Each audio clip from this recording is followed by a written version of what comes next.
तेरी औकात है इस रॉकेट को ठीक करने की? तू जानता भी है ये रॉकेट 5,000 करोड़ का है। अगर ये रॉकेट ठीक नहीं हुआ तो मैं बर्बाद हो जाऊंगा। अगर तूने इस रॉकेट को सही कर दिया तो मैं तुझे 50 करोड़ दूंगा। समंदर से आती नम हवा उस कच्ची बस्ती में अजीब सी सीलन भर रही थी। टिन की छतों से टपकता पानी, बिजली के लटकते तार और बीच में एक अधूरा सा मैदान। इसी मैदान के किनारे एक पुराने सीमेंट के पाइप के अंदर 15 साल का लड़का रहता था। नाम था कुनहाल। लोग उसे नाम से कम, काम से ज्यादा जानते थे।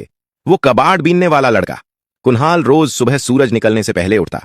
उसकी मां 3 साल पहले चल बसी थी और बापू का कोई पता नहीं था। जो था वही बस्ती थी, वही पाइप, वही बोरी जिसमें वो दिन भर का कबाड़ भरता।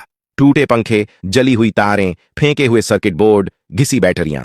बाकी बच्चों के लिए ये कचरा था, लेकिन कुनहाल के लिए ये किताबें थीं। वो हर चीज खोल कर देखता, समझने की कोशिश करता कि ये चलती कैसे है और बंद क्यों हुई। बस्ती के ठीक पीछे एक ऊंची बाड़ थी।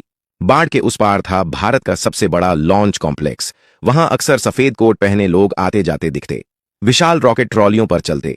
कुनहाल घंटों उस बाड़ के पास खड़ा रहता। उसे रॉकेट का नाम नहीं पता था, लेकिन वो जानता था कि जब जमीन कांपती है और आसमान गरजता है तब कुछ बहुत बड़ा ऊपर जा रहा होता है। उस दिन माहौल अलग था। सुबह से ही हेलीकॉप्टर घूम रहे थे। सुरक्षा बढ़ी हुई थी। बस्ती में भी चर्चा थी कि आज कोई बहुत महंगा रॉकेट लॉन्च होने वाला है। कोई कह रहा था 5,000 करोड़ का है। कुनहाल को पैसों का मतलब ठीक से नहीं पता था, लेकिन इतना जानता था कि 5,000 करोड़ मतलब बहुत ज्यादा। वो रोज की तरह कबाड़ बीनते बीनते लॉन्च कॉम्प्लेक्स के पिछले हिस्से तक पहुंच गया। वहां अक्सर कुछ पुराने इलेक्ट्रॉनिक सामान फेंके जाते थे। आज भी एक बड़ा सा डंप पड़ा था। कुनहाल की आंखें चमक उठीं। उसने बोरी खोली और सामान छांटने लगा। अचानक उसकी नजर एक जले हुए कंट्रोल मॉड्यूल पर पड़ी। आधा टूटा हुआ, लेकिन अंदर के सर्किट साफ दिख रहे थे। कुनहाल ने उसे उठाया, धूल झाड़ी और वहीं बैठकर देखने लगा। उसकी उंगलियां अपने आप ट्रैक ढूंढने लगीं। कौन सा पार्ट कहां जाता है, कौन सी लाइन किससे जुड़ती है। तभी जमीन के अंदर से एक हल्की सी कंपन महसूस हुई। फिर दूसरी, फिर तीसरी। कुनहाल चौंका। अभी तो लॉन्च में टाइम है, उसने खुद से कहा।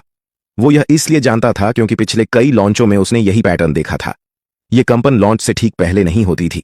उसने कान बाट की तरफ लगाए। अंदर से शोर आ रहा था। दौड़ते कदम, तेज आवाजें, अलार्म की हल्की गूंज। कुनहाल को कुछ गड़बड़ लगी। उसने फिर कंट्रोल मॉड्यूल की तरफ देखा। अचानक उसे सर्किट में एक अजीब सी चीज दिखी। एक जगह जहां पावर फ्लो उल्टा जा रहा था, जैसे किसी ने रास्ता बदल दिया हो। उसकी सांस तेज हो गई। अगर यहां करंट उल्टा गया, वो बुदबुदाया, तो पूरा सिस्टम सेफ्टी मोड में फंस जाएगा और लॉन्च रुक जाएगा। उसने सिर उठाकर बाड़ के उस पार देखा। वहां खड़ा था वो विशाल रॉकेट, शांत, स्थिर, लेकिन जैसे किसी फैसले का इंतजार कर रहा हो। कुनहाल को नहीं पता था कि यह सिर्फ एक रुकावट नहीं थी। उसे नहीं पता था कि अगले कुछ घंटों में देश की सांसें इसी लॉन्च पर दो टिकी होंगी। और सबसे बड़ी बात, उसे यह भी नहीं पता था कि आज कबाड़ बीनते बीनते वह उस जगह पहुंचने वाला है जहां 5,000 करोड़ का फैसला होगा। लेकिन एक बात वो साफ समझ चुका था, कुछ गलत है। और अगर अभी नहीं सुधरा तो बहुत बड़ा नुकसान होने वाला है। यहीं से शुरू होती है वो कहानी जिसमें एक कबाड़ बीनने वाला लड़का इतिहास के सबसे महंगे रॉकेट के सामने खड़ा होने वाला था। लॉन्च कॉम्प्लेक्स के अंदर कंट्रोल रूम उस वक्त किसी तूफान से कम नहीं था। दीवार भर की स्क्रीन लाल और पीली चेतावनियों से भर चुकी थी। Beep beep beep. अलार्म की आवाज लगातार सिर में चुभ रही थी। मिशन डायरेक्टर अनिरुद्ध वर्मा अपनी कुर्सी से खड़े हो चुके थे। उनके माथे पर पसीने की बूंदें साफ दिख रही थीं। यह तीसरी बार है, उन्होंने गुस्से और घबराहट में कहा। लॉन्च सीक्वेंस अपने आप सेफ्टी मोड में क्यों जा रहा है? एक युवा इंजीनियर कांपती आवाज में बोला। सर, फ्यूल नहीं, थ्रस्ट नहीं, सब कुछ नॉर्मल है। दिक्कत इलेक्ट्रॉनिक कंट्रोल यूनिट में है, लेकिन सिस्टम उसे पहचान ही नहीं पा रहा। यह रॉकेट मामूली नहीं था। 5,000 करोड़, 6 साल की मेहनत, 3 देशों के जॉइंट पेलोड और पूरे देश की निगाहें। अनिरुद्ध वर्मा ने घड़ी देखी। लॉन्च में अब सिर्फ 90 मिनट बचे थे। अगर 30 मिनट में फॉल्ट नहीं मिला, उन्होंने भारी आवाज में कहा, तो लॉन्च अबॉर्ट और अगला विंडो कम से कम 8 महीने बाद। कमरे में सन्नाटा छा गया। कोई कुछ नहीं बोला, लेकिन सब जानते थे इसका मतलब क्या है। देश की सबसे बड़ी नाकामी। उसी वक्त लॉन्च कॉम्प्लेक्स के पिछले गेट के पास एक सिक्योरिटी गार्ड कबाड़ के ढेर के पास खड़े लड़के को घूर रहा था। यहां क्या कर रहा है? कुनहाल चौंका। साहब, मैं रोज यहीं से कबाड़ उठाता हूं, उसने डरते हुए कहा। गार्ड उसे भगाने ही वाला था कि तभी अंदर से एक टेक्नीशियन भागता हुआ निकला। उसके हाथ में टूटा हुआ कंट्रोल मॉड्यूल था। यह बेकार हो गया, वह चिल्लाया। स्पेयर भी काम नहीं कर रहा। कुणाल की नजर उसी मॉड्यूल पर टिक गई। उसकी धड़कन तेज हो गई। साहब, उसने हिम्मत करके कहा, अगर आप बुरा ना माने तो क्या मैं देख सकता हूं? गार्ड हंस पड़ा। 5,000 करोड़ के रॉकेट को तू देखेगा? लेकिन टेक्नीशियन के चेहरे पर थकान थी, हार थी। उसने झुंझलाकर मॉड्यूल कुणाल की तरफ बढ़ा दिया। ले देख, वैसे भी कुछ बचा नहीं है। कुणाल जमीन पर बैठ गया। उसने मॉड्यूल खोला। उसकी उंगलियां कांप नहीं रही थीं। वो ध्यान से हर ट्रैक, हर कनेक्शन देख रहा था। यह फॉल्ट नहीं है, उसने धीमे से कहा, यह डिजाइन का टकराव है। टेक्नीशियन चौंका। क्या बकवास कर रहा है? कुणाल ने एक जली हुई लाइन की तरफ इशारा किया। यह लाइन बैकअप सिस्टम से जुड़ी है। जैसे ही प्राइम सिस्टम स्टेबल होता है, यह लाइन उल्टा सिग्नल भेज देती है। सिस्टम सोचता है खतरा है और खुद को लॉक कर लेता है।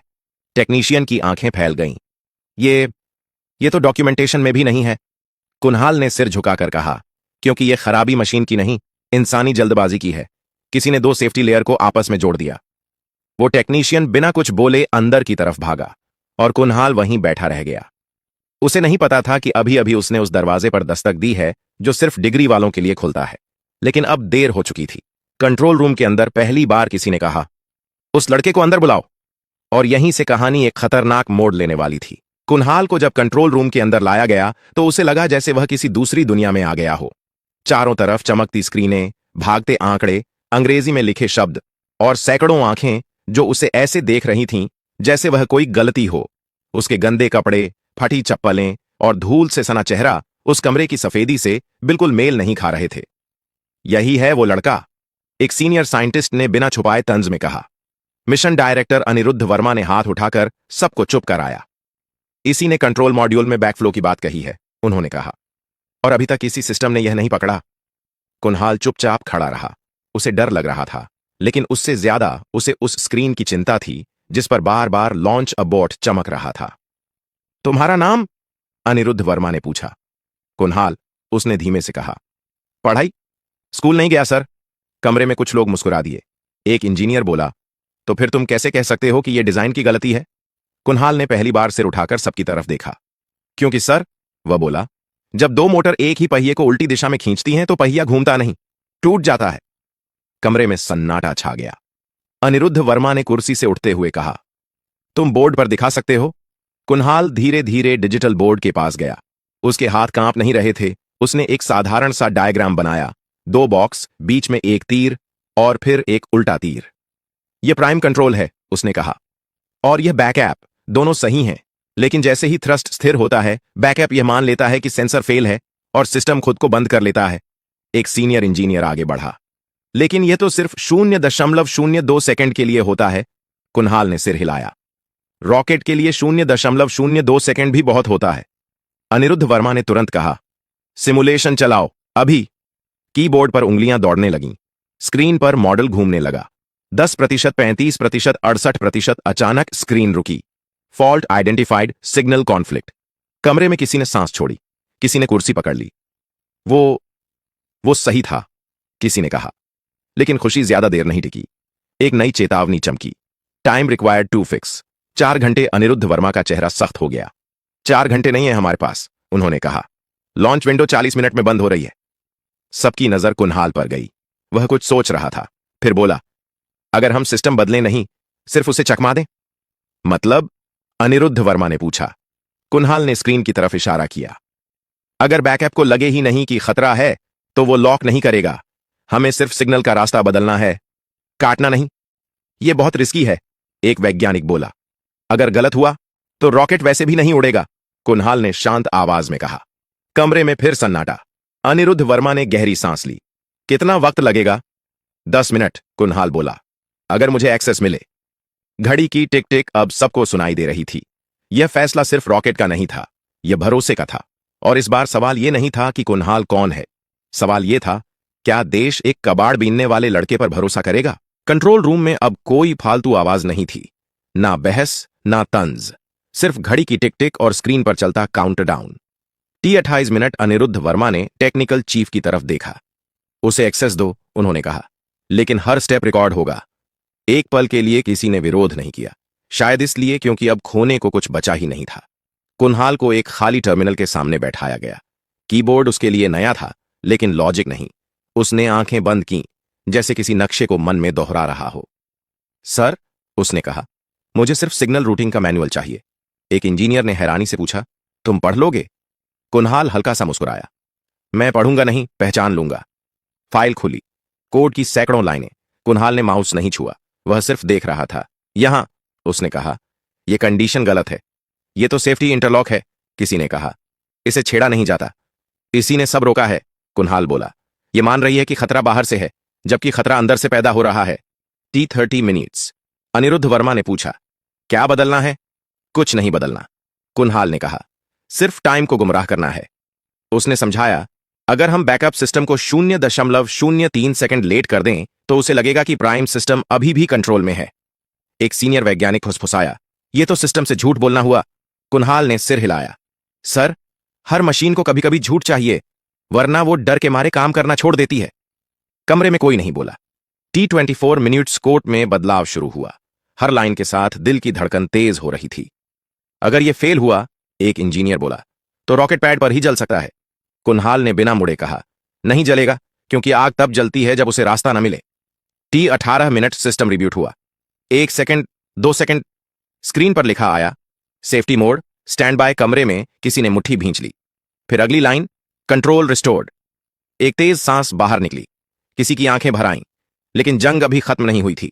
अचानक मौसम विभाग की स्क्रीन लाल हो गई। सर, मौसम अधिकारी बोला, ऊपरी हवा की रफ्तार तय सीमा से ऊपर जा रही है, विंड शीयर बढ़ रहा है। अनिरुद्ध वर्मा ने आंखें बंद कर लीं। आज सब कुछ एक साथ क्यों टूट रहा है? कुनहाल ने पहली बार थका हुआ चेहरा दिखाया, लेकिन उसकी आंखें अब भी स्क्रीन पर थीं। सर, उसने कहा, अगर रॉकेट अभी नहीं उड़ा तो यह समस्या दोबारा लौट आएगी। लेकिन हवा को रोका नहीं जाता, कुनहाल बोला, उसे इस्तेमाल किया जाता है। कमरे में फिर वही सवाल तैर गया, क्या एक 15 साल के लड़के की समझ 5000 करोड़ के रॉकेट से बड़ी हो सकती है? T12 minute. अनिरुद्ध वर्मा ने माइक उठाया। उनकी आवाज में अब डर नहीं था। ऑल स्टेशंस, हम लॉन्च की ओर बढ़ रहे हैं। कुनहाल ने पहली बार गहरी सांस ली, लेकिन बाहर आसमान में कुछ और ही लिखा था। लॉन्च पैड के बाहर हवा अब तेज नहीं, आक्रामक हो चुकी थी। ऊंचे ऊंचे बादल एक दूसरे से टकरा रहे थे। समंदर की सतह पर सफेद झाग दिखने लगे थे। मौसम रडार पर लाल और नारंगी रंग फैल चुके थे। T9 minute. Wind shear 65 kilometre प्रति घंटा पार कर गया है। मौसम अधिकारी की आवाज कांप रही थी। यह हमारे डिजाइन लिमिट से बाहर है। कंट्रोल रूम में कुछ लोगों ने सिर झुका लिया। यह वही पल था जहां ज्यादातर मिशन खत्म हो जाते हैं। अनिरुद्ध वर्मा ने कुनहाल की तरफ देखा। अब भी कुछ कहोगे? कुनहाल खिड़की की तरफ बढ़ा। दूर लॉन्च पैड पर खड़ा रॉकेट हवा में हल्का सा हिल रहा था, जैसे सांस ले रहा हो। सर, कुनहाल बोला, आपने कभी पुल पर खड़े होकर नदी देखी है? कोई जवाब नहीं आया। अगर पानी सीधा टकराए तो पुल टूट सकता है, लेकिन अगर उसे बहने का रास्ता दे दिया जाए तो वही पानी पुल को थाम लेता है। उसने स्क्रीन की तरफ इशारा किया। रॉकेट अभी हवा से लड़ने की कोशिश कर रहा है। अगर हम शुरुआती 20 सेकंड में एंगल ऑफ अटैक बदल दें तो हवा उसे धकेलेगी नहीं, उठाएगी। एक सीनियर वैज्ञानिक बोला, यह किताबों में नहीं लिखा। कुनहाल ने शांत स्वर में कहा, सर, मैंने किताबें नहीं पढ़ी, मैंने पतंगें उड़ाई हैं। T6 minutes. अनिरुद्ध वर्मा ने टेक्निकल टीम की तरफ देखा। कितना बदलना पड़ेगा? 2 डिग्री, कुनहाल बोला, और पहले 15 सेकंड के लिए थ्रस्ट वेक्टरिंग को हवा के साथ छोड़ देना है। कमरे में एक लंबी चुप्पी छा गई। अगर यह गलत हुआ, किसी ने कहा, तो रॉकेट घूम सकता है। कुनहाल ने सिर हिलाया। और अगर सही हुआ तो हवा हमारे लिए काम करेगी। T4 minutes. अनिरुद्ध वर्मा ने आंखें बंद की, फिर माइक उठाया। एंगल ऑफ अटैक 2 डिग्री बदला जाएगा। लॉन्च प्रोफाइल अपडेट करो। कमांड पास हुई। स्क्रीन पर नए ग्राफ उभर आए। T2 minutes. कुनहाल अब बिल्कुल चुप था। उसकी उंगलियां अपनी जेब में किसी अदृश्य पतंग की डोर थामे थीं। T10, 9, 8। लॉन्च पैड से धुआं उठने लगा। 5, 4। हवा एक तेज झोंके में टकराई। रॉकेट हल्का सा झुका। 3, 2, 1। धरती कांपी। आग फूटी। रॉकेट ऊपर उठा। पहले 5 सेकंड में वह हवा से जूझता दिखा। फिर अचानक, जैसे किसी ने सही पकड़ दे दी हो, रॉकेट सीधा होने लगा। हवा उसके पंखों के नीचे से गुजरने लगी। ये स्टेबल हो रहा है, किसी ने चिल्लाकर कहा। मैक्स क्यू पासिंग स्क्रीन हरी होने लगी। कुनहाल ने आंखें बंद कर लीं। Stage 1 separation successful. तालियां नहीं बजीं। कोई चिल्लाया नहीं। सब बस स्क्रीन देखते रहे, क्योंकि यह वो पल था जहां असंभव संभव बन रहा था। अनिरुद्ध वर्मा ने कुनहाल की तरफ देखा। उनकी आवाज भर्रा गई। तुमने हवा को अपना बना लिया। कुनहाल धीरे से बोला, नहीं सर, मैंने बस उसे समझा। लेकिन कहानी अभी खत्म नहीं हुई थी, क्योंकि सबसे मुश्किल फैसला अब भी बाकी था। रॉकेट अब आसमान की ऊंचाइयों में था। पहली स्टेज अलग हो चुकी थी। दूसरी स्टेज के इंजन स्थिर जल रहे थे। कंट्रोल रूम की स्क्रीन पर हरे संकेत लगातार बढ़ रहे थे, लेकिन कमरे के अंदर माहौल अब भी भारी था। यह खुशी का नहीं, सच्चाई का वजन था। T+7 एक सीनियर वैज्ञानिक अपनी कुर्सी से उठा। उसकी आवाज में अब गुस्सा नहीं था, बल्कि कुछ और था, शायद शर्म। सर, उसने अनिरुद्ध वर्मा से कहा, अगर यह लड़का ना होता तो हम अभी मलबा गिन रहे होते। किसी ने जवाब नहीं दिया। कुनहाल को एक कोने में खड़ा कर दिया गया था। कोई उसे बाहर नहीं निकाल रहा था, लेकिन कोई उसे बुला भी नहीं रहा था। वह स्क्रीन देख रहा था, जैसे यह पक्का करना चाहता हो कि रॉकेट सच में सुरक्षित है। ऑन ऑर्बिट इंजेक्शन की तैयारी, फ्लाइट कंट्रोल से आवाज आई। यहीं पर सबसे नाजुक हिस्सा था। अगर यहां गणना चूकी तो रॉकेट या तो हमेशा के लिए भटक जाता या पृथ्वी की कक्षा में जल जाता। एक युवा इंजीनियर ने धीरे से कहा, सर, फ्यूल कंजम्पशन अनुमान से थोड़ा ज्यादा है। अनिरुद्ध वर्मा चौकन्ने हो गए। कितना? 0.6%, जवाब आया। कमरा फिर से सतर्क हो गया। छोटी गलती, बड़ा अंजाम। कुनहाल ने बिना किसी से पूछे कहा, सर, यह गलती नहीं है। सबकी नजरें उसकी तरफ घूम गईं। तुम फिर? एक आवाज में झुंझलाहट थी। कुनहाल शांत रहा। जब हवा ने रॉकेट को उठाया तो इंजन ने कम नहीं, ज्यादा काम किया। अब सिस्टम उसी हिसाब से संतुलन ढूंढ रहा है। अनिरुद्ध वर्मा ने तुरंत पूछा, तो समाधान? कुछ मत बदलिए, कुनहाल बोला। अगर आपने अब ठीक करने की कोशिश की तो असंतुलन पैदा होगा। यह सुनकर कई लोग असहज हो गए। इंजीनियरों को सिखाया जाता है, कुछ भी अनदेखा मत छोड़ो। लेकिन यहां नियम बदल चुके थे। T+11 ऑर्बिट इंजेक्शन शुरू हुआ। सबकी सांसें थम गईं।